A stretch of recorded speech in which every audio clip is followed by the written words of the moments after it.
Computer science videos here today to show you guys in this tutorial how to insert the ID attribute to your HTML website.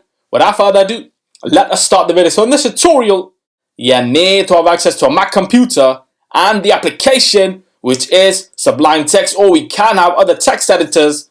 So we can now go all the way down to the dock, go to Launchpad, search for Sublime Text, click on this, and then we should have the preloaded code in from the previous tutorials. If not, go to File, Open, Documents, the folder that has index.html, then open that and come back to this tutorial so we can then increase the size of Sublime Text.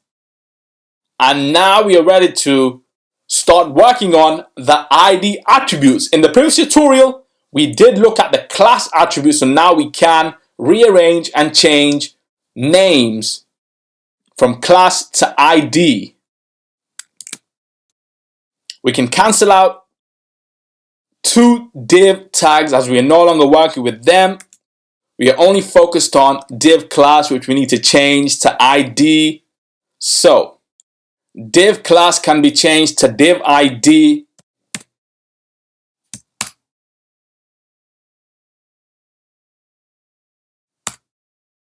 Equals cities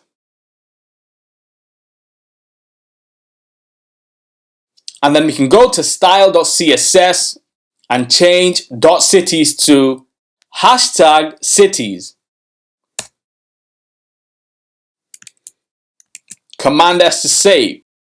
So now if we go all the way down to the dock, go to Finder, Documents, My YouTube Channel, Tutorials, HTML Tutorials, go to index.html, right click, open with safari.app, decrease the size of the web browser, minimize Finder for the moment,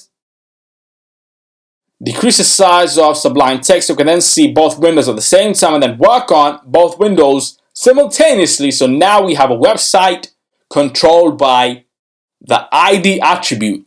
So we have a heading, we have some ID attributes, div ID equals cities. We have an external style sheet that controls the whole website. So now we can quit Safari, quit Sublime Text. That's it with this video. I'll see you guys in the next tutorial. Thanks for now.